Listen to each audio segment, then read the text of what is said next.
1965, Estados Unidos. Sylvia Likens, de 16 años, y su hermana menor Jenny fueron dejadas por sus padres al cuidado de Gertrude Wasinewski, quien les ofreció alojamiento por una pequeña cantidad de dinero. El día 26 de octubre, una llamada alertó a la policía sobre la muerte de Sylvia Likens. Según su cuidadora, el día antes había ido por ahí con unos chicos que le habían dado una paliza y la habían matado. Sylvia Marie Likens, nacida el 3 de enero de 1949, fue la tercera de 5 hijos. Sus padres, feriantes de profesión, trajeron al mundo a 2 pares de mellizos, Diana y Daniel, quienes eran 2 años mayores que Sylvia, y Jenny y Benny, quienes eran 1 año más jóvenes. La hermana pequeña de Sylvia, Jenny, había sufrido polio de pequeña, cosa que había provocado que una de sus piernas fuera más débil que la otra. Jenny tenía una cojera terrible y tenía que utilizar un aparato ortopédico de acero en su pierna mala. El matrimonio entre Lester y Elizabeth, los padres de Sylvia, era muy inestable económicamente. Vendían dulces, cervezas y refrescos en las ferias de Indiana durante todo el verano, viajando con frecuencia de feria en feria para así subsistir económicamente. Los hijos de los Likens viajaban con ellos de forma regular, ayudándoles en todo lo que podían para ganar un poco más de dinero. Pero sí que es verdad que en el caso de Jenny y de Sylvia, sus padres no estaban muy contentos con que fueran con ellas de forma constante. Más que nada tenían muchas preocupaciones en relación a la seguridad y a la educación de sus 2 niñas menores. Como resultado, ambas niñas residían con parientes, a menudo con su abuela, para que sus estudios no se vieran afectados durante los periodos en los que sus padres estaban trabajando en las ferias. Ya de adolescente, Sylvia trabajaba cuidando niños y haciendo recados o planchando ropa de amigos y vecinos. Con este dinero se costeaba sus gastos y aportaba un pequeño plus al ingreso económico de la familia. De Sylvia se decía que era una chica amigable y vitalista, tenía el pelo largo y ondulado y sus amigas la apodaban Cookie. Jugando con sus hermanos, Sylvia perdió un diente durante su infancia. Esto hacía que la niña pareciera muy tímida, ya que siempre mantenía la boca cerrada al sonreír. Era una de las fans norteamericanas de The Beatles y protegía muchísimo a su hermana Jenny. Sylvia cuidaba tanto a su hermana que en varias ocasiones, en la pista de patinaje local, Jenny se ponía un patín en su pie fuerte y Sylvia la llevaba de la mano mientras patinaban alrededor de la pista. Al ser muy consciente de la dependencia de su hermana pequeña, Sylvia desarrolló un sentido de la responsabilidad muy grande y desde muy joven también. Todo esto condimentado con la situación familiar que había a nivel económico. Era muy consciente de cómo estaba la cosa en su casa. Nunca se ganaba lo suficiente en casa de los Likens como para alimentar a 8 bocas. Por eso Sylvia entendió a la perfección que sus padres la dejaran a ella y a su hermana bajo la supervisión de Gertrude Wasinewski. Gertrude Wasinewski, nacida el 19 de septiembre de 1929 en Indianápolis, fue la tercera en una familia de 6 hermanos. La vida de Gertrude fue marcada por el drama y la tragedia desde que era una niña. Con apenas 11 años fue testigo de la muerte de su padre, que falleció de un ataque al corazón. Con 16 años dejó la escuela para casarse con John Wasinewski, 2 años mayor que ella, y tuvo con él un total de 3 matrimonios y 6 hijos: Paula, Stephanie, John Jr., Mary, Shirley y James. La pareja permaneció unida hasta que Gertrude tuvo 26 años. En ese momento fue cuando se divorciaron por primera vez debido al comportamiento que tenía John. Ya me entendéis. John Wasinewski era miembro del cuerpo de policía local y mantenía un escaso pago de manutención para su mujer y sus 6 hijos, cosa que obligaba a que Gertrude tuviera que trabajar realizando pequeñas tareas de casa en casa, como coser o hacer de niñera. Años después del divorcio, Gertrude, tras varios reencuentros con John y otros matrimonios efímeros, conoce a los 34 años a Dennis Lee Wright, un joven de 23 que abusaba de Gertrude y que la dejó embarazada de su 7º hijo. Dennis abandonó a Gertrude y sus obligaciones como padre solamente aparecía cuando necesitaba algo de dinero. Finalmente, Gertrude, con 36 años, entró en un profundo estado de depresión, fruto de sus 3 fracasos matrimoniales junto a un aborto repentino que sufrió tras la relación con Dennis. En junio de 1965, justo cuando el último hijo de Gertrude, Dennis, tenía apenas unos meses, los padres de Sylvia Likens conocieron a Gertrude en la iglesia de la localidad. Tras hablar con ella, a cambio de $20 semanales, Gertrude se haría cargo de las dos niñas. Betty y Lester, padres de las niñas, confiaron que dejando a sus hijas con Gertrude, estas podrían seguir yendo a la escuela mientras ellos trabajaban en las ferias ambulantes del estado. Al principio todo iba perfecto, las niñas Likens y los niños Vanisevsky hicieron una buena piña, iban juntos al colegio, jugaban juntos y de hecho los Vanisevsky presentaron a las Likens a varios niños del pueblo. Niños como por ejemplo Richard Hobbs, que se enamoró perdidamente de Sylvia, aunque ésta no le hacía demasiado caso. Fue cuando falló el tema del dinero cuando todo se desmontó. La primera vez que los $20 enviados por los padres de las niñas llegaron con tan solo un día de retraso, justo cuando hacía una semana que las niñas estaban en casa de los Vanisevsky, Gertrude, en un estado depresivo y con tremendos ataques de ira, castigó a las niñas azotándolas en el sótano de la casa. Sylvia rogó a Gertrude que no pegara a su hermana enferma. Por esto recibió el cómputo total de los azotes de las dos niñas. Este fue el primer maltrato que desencadenó la tragedia. A las 2 semanas, los Likens volvieron a visitar a sus hijas y estas, aterrorizadas, no se quejaron de nada. Los padres, satisfechos con el aparente trato que recibían las niñas, volvieron a marcharse para seguir trabajando. Por alguna razón desconocida, Gertrude no podía soportar a las niñas, en especial a Sylvia, de quien decía que era sucia y promiscua. Y tanto Gertrude como sus hijos y varios niños del barrio empezaron a torturar a Sylvia tanto física como psicológicamente. Sylvia trabajaba en una pequeña tienda y juntaba botellas vacías para sacar un dinero extra, cosa que confesó a Gertrude cuando ésta le preguntaba qué hacía tanto tiempo en el trabajo. Gertrude no creyó a la niña y como castigo por esta supuesta mentira, obligó a Sylvia a introducirse una botella de Coca-Cola en su vagina delante de todos los niños de la casa. Sylvia, entre llantos, cumplió con las órdenes de Gertrude y la botella se le rompió en su interior, desgarrándole las paredes vaginales. Los abusos eran cada vez más sádicos y degradantes. Gertrude apagaba cigarrillos sobre el cuerpo de la niña. Posteriormente se contabilizaron un centenar de quemaduras. También la golpeaba constantemente y hacía que tanto su hija Paula como Jenny, la hermana de Sylvia, golpearan a la pobre niña sin cesar.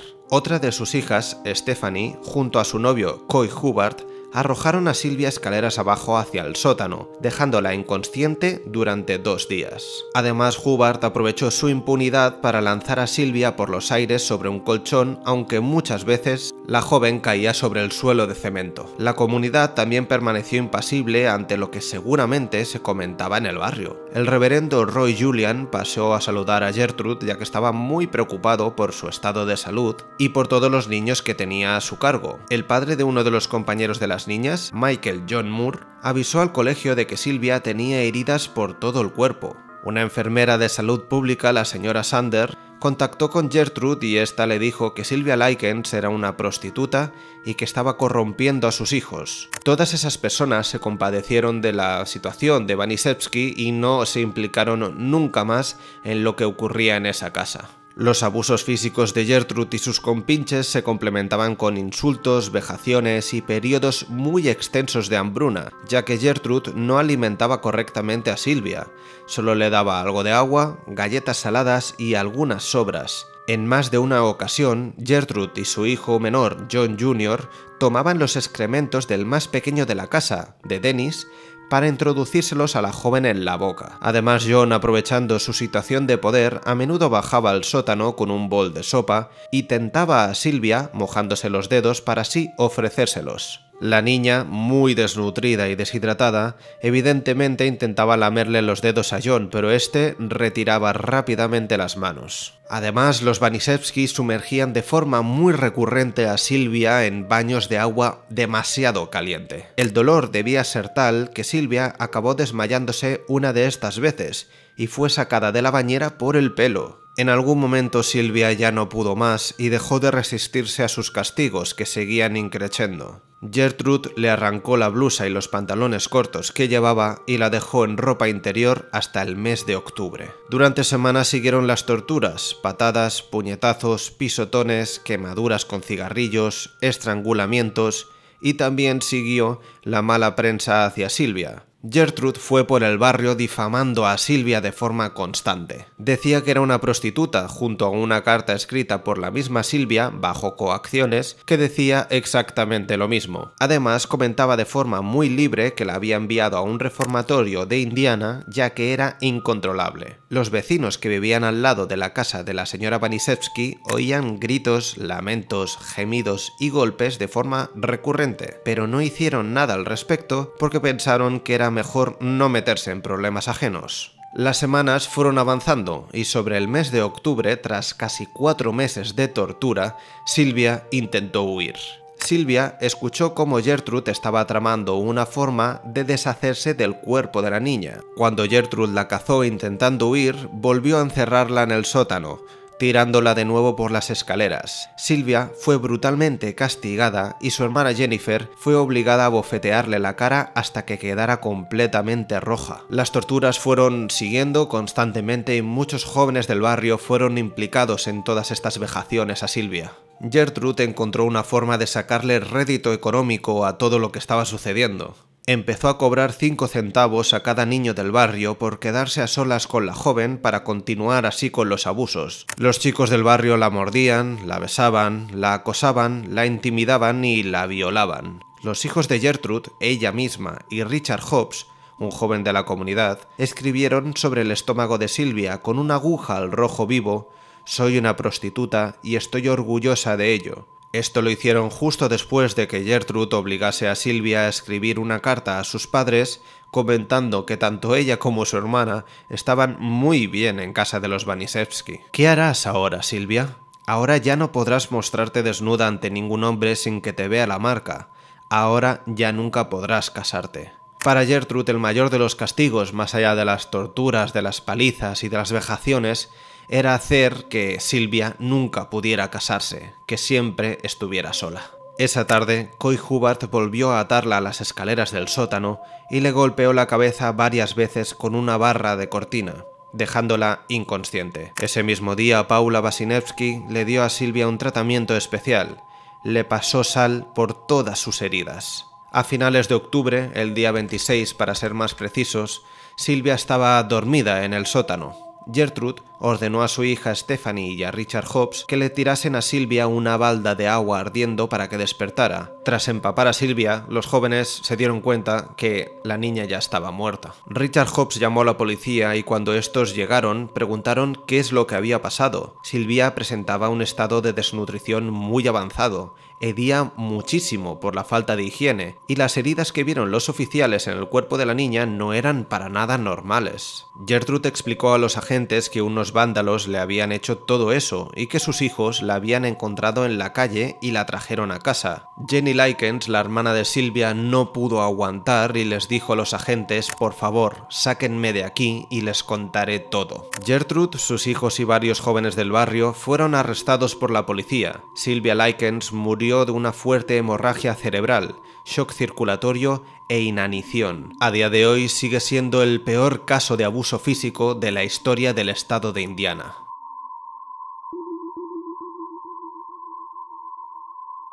En el juicio, varios adolescentes y niños del barrio aceptaron su culpabilidad y detallaron los castigos a los que habían sometido a Silvia. Gertrude Vanissevsky intentó librarse de la cárcel cargando toda la culpa a sus hijos y a los adolescentes del barrio, alegando que ella no sabía nada de lo que estaba ocurriendo en el sótano de su casa.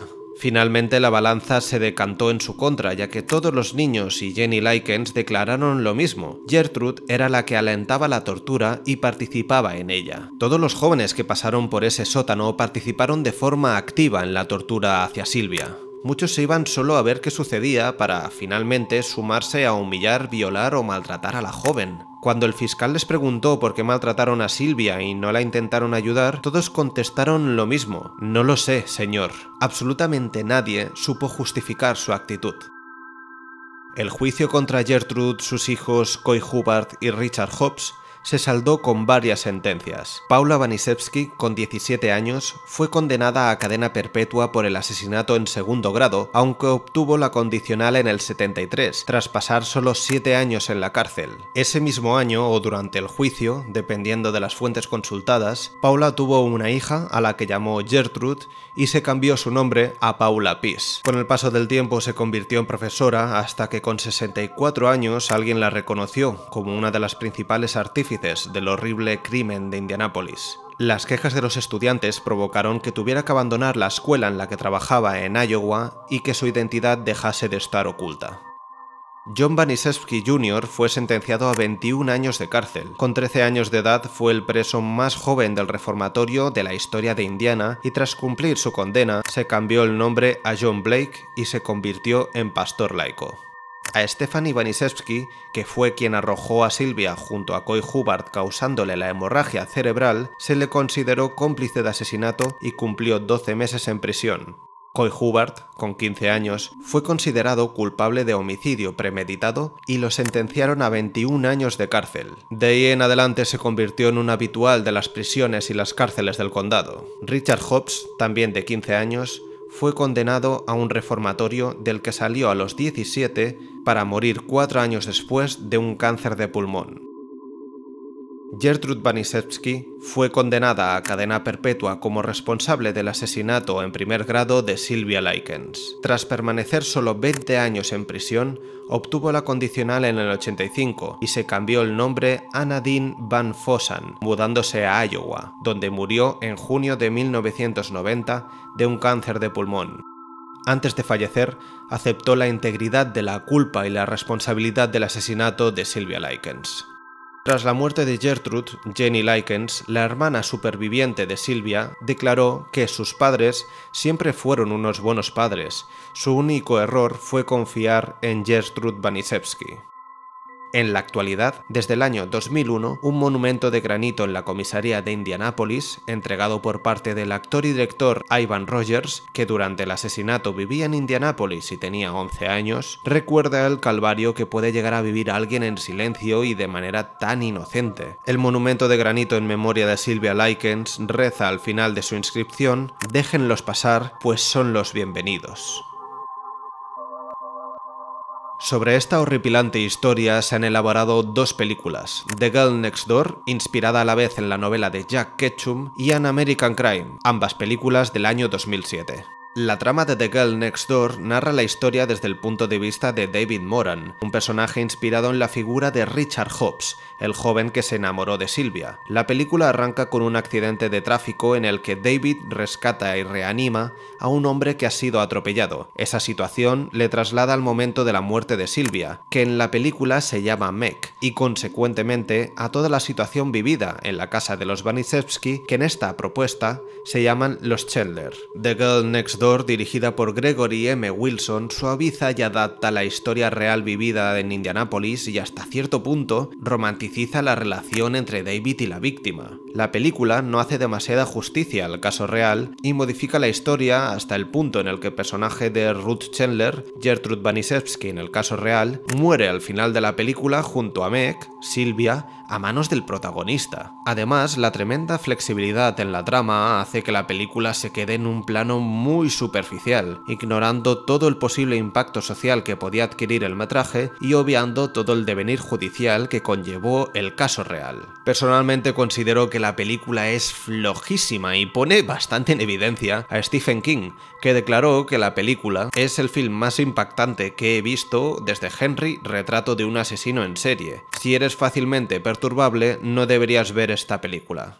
La que sí que me parece bastante más redonda es An American Crime, una película dirigida por Tommy O'Haver que sí toma el caso de los Likens con los nombres reales de sus protagonistas. En esta película, protagonizada por Elliot Page, Catherine Keener, Ari Graynor y James Franco, el director construye la trama a partir de las transcripciones del juicio real. La mayoría del elenco no conocía el caso real hasta que terminaron de leer el guión, y en un principio Catherine Keener rechazó el papel de Gertrude Wanisewski. Finalmente, tanto Keener como Elliot Elliot Page, Ellen Page en ese momento, actriz que era la única opción para interpretar a Sylvia Likens, aceptaron sus roles. A pesar de ser considerada una especie de TV movie, An American Crime fundamenta su narrativa en dos aspectos fundamentales. El primero, lo que sucedió en casa de los Vanishevsky, y el segundo, el posterior juicio. La película tampoco olvida focalizar parte de su trama en el silencio del vecindario y plasma las consecuencias judiciales al final del film, cosa que hace que la película sea mucho más completa. En esta propuesta el director también se esfuerza en mostrar el descenso a la locura de Gertrude, interpretada magníficamente por Catherine Keener, pero lo hace sin justificar sus actos. Da la sensación que An American Crime pretende desmitificar y humanizar el personaje de Gertrude, haciendo un buen repaso a la vida que vivió desde que era pequeña y su relación con los hombres, entidad representada aquí por James Franco como la última pareja de Gertrude e Ivan Peters como Richard Hobbs. Matt Noller, de Slant Magazine, comenta en una de sus críticas que el film hace trivial el inimaginable sufrimiento de Sylvia y que el director no hace honor a su breve vida. Personalmente discrepo bastante con esta afirmación. Aunque en American Crime es algo tramposa e introduce un elemento fantástico de una forma poco elegante, considero que la película pone en evidencia el caso y que, evidentemente, carece de sentido más allá de la locura de su instigadora, pero no olvida todas las preguntas que como espectadores nos planteamos. ¿Por qué los niños se sumaron a esta tortura? ¿Por qué los vecinos no ayudaron a Sylvia o denunciaron a Gertrude a las autoridades? ¿Cómo es posible que tras las condenas todo se viniera abajo y dejaran en libertad a tantísima gente implicada? Que las críticas especializadas de Variety o de Hollywood Reporter consideren que la película es artísticamente nula o que carezca de sentido, demuestran a la perfección que hay que conocer hasta cierto grado el caso real para hablar de sus adaptaciones. Personalmente considero que An American Crime debe ser nula a nivel artístico y debe no aportar ningún sentido a aquello que ocurrió en esa casa. Y todo esto es porque la violencia y la degradación moral nunca puede ser ni bonita ni puede estar justificada. Viendo la película resonó muy fuertemente en mi interior la obra de Marina Abramovic, de hecho en particular su performance Rhythm Zero, una pieza extremadamente impactante en la que se demuestra que cuando tenemos la posibilidad de hacer daño y nos sentimos impunes ante las consecuencias, somos capaces de todo. En esta performance, la quinta de la serie Rhythm, realizada entre el 73 y el 74, Marina Abramovic colocó 72 objetos sobre una mesa entre los que se encontraban zapatos, un libro, un látigo, agua, un hacha, un vaso y una pistola cargada, entre otros. La performance consistía en que Marina entregaba su cuerpo al público para que éste pudiera libremente hacer uso de él durante las siguientes 6 horas. Las acciones por parte del público comenzaron siendo inocentes y amables, aunque a medida que tomaban confianza, todo se convirtió en algo bastante más agresivo. Las acciones contra la artista llegaron hasta a herirla físicamente, dejándole cicatrices de por vida, e incluso alguno entre el público le apuntó con el arma cargada. Conforme terminó la performance, el público huyó dejando atrás una gran reflexión al respecto. La impunidad y el sentimiento de grupo en actos de este estilo potencian mucho que sucedan estas cosas. En el caso de Sylvia Likens creo que es bastante claro y evidente por qué sucedió todo lo que sucedió, porque Gertrude dio rienda suelta a todo el mundo. Y como veis es bastante evidente que la impunidad y la libertad acarrean más actos agresivos y violentos que no amorosos. Marina como Sylvia terminaron siendo simples marionetas de unas personas desalmadas que ante la impunidad hicieron lo que quisieron con ellas, hasta el punto que en el caso de Gertrude Vanishevsky se saltó hasta la pena capital. Muchas gracias por ver el vídeo, dejadme vuestras impresiones aquí en la caja de comentarios y recordad, suscribiros al canal si sois nuevos y si no sois nuevos podéis haceros miembros del canal, así ayudáis que todo esto pueda seguir creciendo y que pueda seguir subiendo contenido a internet. Un saludo a todos y nos vemos en la próxima.